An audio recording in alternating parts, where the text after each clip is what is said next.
नमस्ते स्टूडेंट। तो आज की इस वीडियो में मैं आपसे बच्चों को बीबीएम यूनिवर्सिटी में FYUP semester 6 minor paper 2C हो या फिर माइनर पेपर आपका 1C हो, तो दोनों का ही सिलेबस भी बताऊंगा, दोनों का इंपॉर्टेंट क्वेश्चन ही बताऊंगा। क्योंकि यूनिवर्सिटी ने यहाँ पर स्पष्टीकरण नहीं दिया था कि आपका जो पेपर होगा वो 1C से आएगा या 2C से आएगा। इसको लेकर देखिए अभी भी डाउट चल रहा है और इसी डाउट के तहत मैं आपसे बच्चों दोनों ही यहाँ इंपॉर्टेंट क्वेश्चन बता रहा हूँ, दोनों ही पेपर के, चाहे वोकेशनल हो चाहे डिसिप्लिन हो। तो शेयर करें इस वीडियो को अपने सभी दोस्तों के साथ।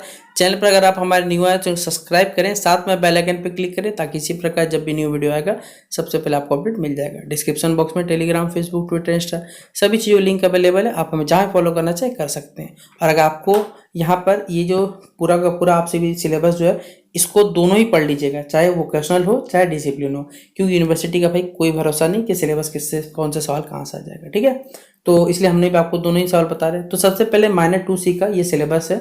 यूनिट 1 में इंट्रोडक्शन है, एंटरप्रेन्योरशिप पढ़ना है आपको बेसिकली। ठीक है, ऑब्जेक्टिव्स क्या होते हैं, टाइप्स क्या होते हैं, कौन कौन से फैक्टर इन्फ्लुएंस करते हैं ये हमें बताना है, और क्या इंपॉर्टेंस है एंटरप्रेन्योरशिप का ये बताना है। तो फिर अगला है एंटरप्रेन्योरशिप। जो एंटरप्रेन्योरशिप होता है हमारे पास, उसके लिए कौन कौन से डेवलपमेंट स्किल सीखने पड़ते हैं, कौन कौन सी क्रिएटिविटी करनी पड़ती है, किस प्रकार आप अपने इंटेलेक्चुअल स्किल को डेवलप करते हो, इमेजिनेशन को, क्रिएटिविटी को कैसे बढ़ाते हो ये बताना है। यूनिट 3 में ऑर्गेनाइजेशनल असिस्टेंस के बारे में पढ़ना है कि एक असिस्टेंस क्या होता है एंटरप्रेन्योर के लिए, ये सब पढ़ना। MSME क्या होता है हमारे पास, स्मॉल स्केल यूनिट्स क्या होता है।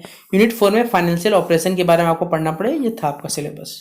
तो सबसे पहले यूनिट 1 जो आपका, उसका इंपॉर्टेंट क्वेश्चन बताते हैं। तो इसमें आप लिख सकते हैं हिंदी में, क्योंकि मोस्ट ऑफ द जो बच्चे हैं वो हिंदी में लिखिएगा पेपर में, मैं जान रहा हूँ। तो जो भी बच्चों को इंग्लिश में लिखना रहेगा आप गूगल ट्रांसलेटर से इस क्वेश्चन को इंग्लिश में कन्वर्ट कर लीजिएगा, जिससे आपको इसका इंग्लिश समझ में आ जाएगा। तो सबसे पहले एंटरप्रेन्योरशिप से आप क्या समझते हैं, यानी एंटरप्रेन्योरशिप क्या होता है ये बताना है, और इसकी आवश्यकता और इसके महत्व पर क्या डालना है, प्रकाश डालने बोला गया। ठीक है, अगला हमारे पास है उद्यमिता को प्रभावित करने वाले प्रमुख कारकों की यहाँ व्याख्या करें, यानी एंटरप्रेन्योरशिप को जो चीज प्रभावित करते हैं उन सब कारक के बारे में बताना है। फिर विभिन्न प्रकार के जो उद्यमी होते हैं यानी एंटरप्रेन्योर्स होते हैं उनके आपको वर्णन करना है।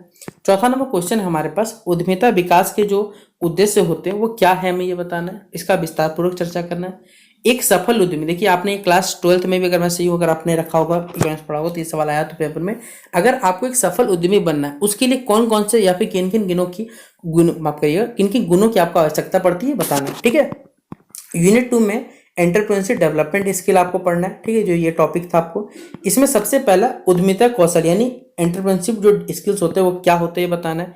इसके जो प्रकारों की आपको यहाँ पर व्याख्या भी करने बोला गया है। अगला क्वेश्चन है, एक उद्यमी के लिए आवश्यक जो प्रमुख कौशल होते हैं वो कौन कौन से हैं ये आपको बताना है। फिर जो क्वेश्चन नंबर 3 हमारे पास है, उसमें उद्यमिता कौशल को कैसे सुधार सकते हैं इसका आपको विस्तृत उत्तर देना बोला गया। उद्यमी कल्पना यानी एंटरप्रेन्योरियल इमेजिनेशन और रचनात्मक का क्या महत्व होता है बताना है। नवाचार यानी इनोवेशन और रचनात्मक सोच जो होती है वो आपके उद्यमिता में किससे सहायक होती है बताना है हमारे पास है। यूनिट 3 में ऑर्गेनाइजेशनल असिस्टेंस के बारे में पढ़ना है। तो इसमें सबसे पहला सवाल, उद्यमियों को मिलने वाले जो संस्थागत जो कह सकते हैं यहाँ पर हमारी सहायता के विभिन्न स्रोतों का आपको यहाँ चर्चा करना है। फिर उद्यमियों को वित्तीय सहायता प्रदान करने वाली जो प्रमुख संस्थाओं के नाम लिखने और उनके कार्यों का आपको यहाँ विवेचन करने बोला गया है। फिर सूक्ष्म, लघु और मध्यम जो उद्योग होते हैं हमारे पास यानी MSE को प्रदान की जाने वाली वित्तीय सहायता की यहाँ चर्चा करनी है। चौथा क्वेश्चन है, भारत सरकार द्वारा जो लघु उद्योग होते हैं उनके लिए कौन कौन सी योजना चलाई जाती है। और फिर पांचवा क्वेश्चन है, एक नए उद्यमी के लिए कौन कौन सी आप सरकारी जो संस्थाएं होती है वो सहायक सिद्ध हो सकती है ये बताना है आपको। यूनिट 4 में आपको फाइनेंशियल ऑपरेशन है, ये सारे के सारे टॉपिक पढ़ने।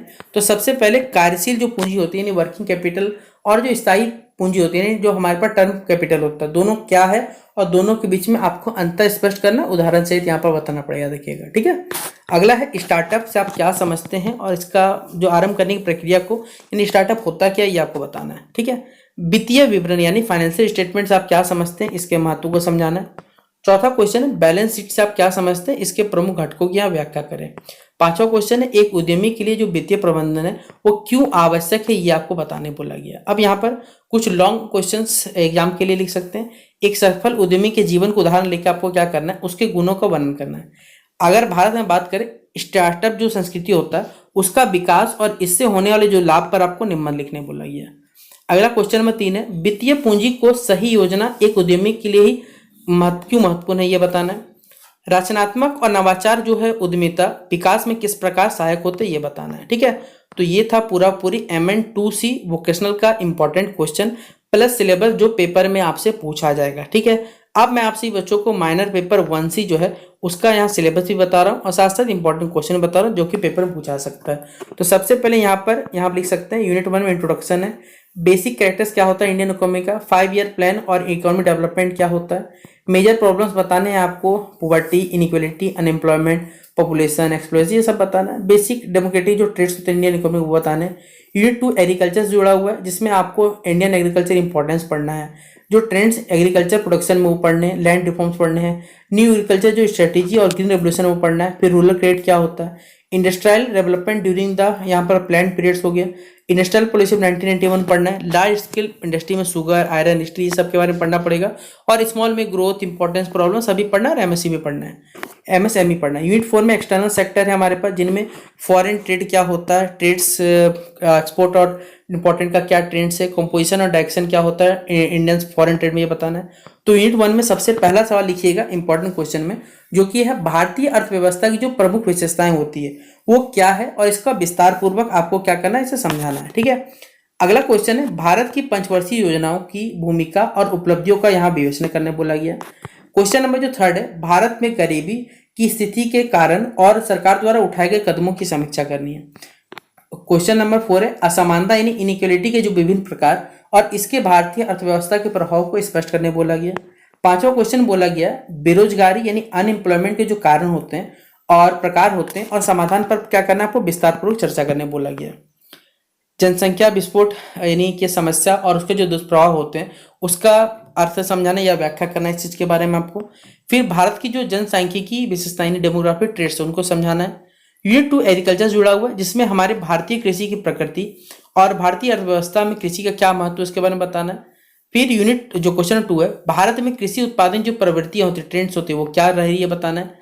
भारत में देखिए जो भूमि सुधार यहाँ पर रिफॉर्म्स हुए नहीं, जो लैंड रिफॉर्म्स है उनकी आवश्यकता, प्रकार और सफलता का विश्लेषण करना है।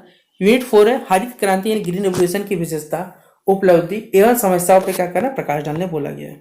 फिर ग्रामीण जो मरीन हो गया, रूरल क्रेडिट की आवश्यकता और प्रमुख जो स्रोत होते हैं उनकी विवेचना करनी है। भारत में कृषि सुधारकों के प्रभाव की समीक्षा को करनी है। महत्वपूर्ण क्वेश्चन बात करें तो भारत में योजनाओं के द्वारा जो औद्योगिक विकास होता है इंडस्ट्रियल डेवलपमेंट उसकी स्थिति का वर्णन करना है। फिर 1991 की जो औद्योगिक नीति होती है इंडस्ट्रियल पॉलिसी 1991 की प्रमुख विशेषताओं का विवेचन करना है। फिर भारत में जो लघु उद्योग यानी स्मॉल स्केल इंडस्ट्री है उसके विकास महत्व और समस्याओं की चर्चा करना है, और जो मध्यम, सूक्ष्म और लघु उद्योग जिसे एमएससी कहा जाता है उसकी भूमिका एवं चुनौतियों के बारे में आपको बताना है। फिर शुगर यानी चीनी, लौह एवं इस्पात, कपड़ा उद्योग, इन सभी की वर्तमान स्थिति एवं समस्या का विवेचन करना है। फिर भारत में औद्योगिकरण के लिए सरकार द्वारा किए जाए जो भी प्रयास है उनकी समीक्षा करनी है। यूनिट 4 है जो एक्सटर्नल सेक्टर, तो भारत के विदेशी व्यापार जो हो गए उनकी भूमिका का विश्लेषण करना है। भारत के जो निर्यात और आयात पर की जो रुझान है उसके बारे में चर्चा करना है। भारत की विदेश नीति की संरचना और दिशा का अध्ययन करना है। और चौथा क्वेश्चन भारत में चालू खाते और जो पूंजी खाता होता है करेंट और कैपिटल के बीच में आपको अंतर स्पष्ट करने बोला गया, ये सवाल है। 5वां क्वेश्चन है तो भारत के अंतर्राष्ट्रीय व्यापार में सुधार हेतु किन किन यहाँ पर ये जो प्रयास है उनकी विवेचना करनी है। फिर यहाँ पर देखिए लॉन्ग आंसर टाइप क्वेश्चन लिख सकते हैं। भारतीय अर्थव्यवस्था में गरीबी, बेरोजगारी, असमानता पर चर्चा करें, तीनों समस्याओं को समेकित आपको विश्लेषण देना है। हरित क्रांति एक मूल्यांकन, लाभ, सीमा और वर्तमान स्थिति बताना है। पंचवर्षीय योजना का औद्योगिक विकास पर क्या प्रभाव पड़ा और 1991 की जो नई आर्थिक नीति और उसकी भारतीय उद्योग को क्या प्रभाव पड़ा, और भारत के विदेशी व्यापार की वर्तमान स्थिति और चुनौतियों के बारे में बताना पड़ेगा। तो ये था आपसे बच्चों का माइनर 1C का इंपॉर्टेंट क्वेश्चन प्लस सिलेबस हमने आपको डिस्कस कर दिया। तो उम्मीद करूंगा कि आपसे बच्चों को माइनर 2C चाहे हो चाहे 1C हो, ये सारे के सारे आपसे बच्चों को पेपर बहुत बेहतरीन पेपर जाएगा। तो शेयर कर दे इस वीडियो को। वीडियो कैसा लगा कमेंट बॉक्स में जरूर बताइएगा। बाकी बेस्ट एग्जामिनेशन के लिए मिलते हैं इस वीडियो पे, तब तक के लिए जय हिंद और जय भारत।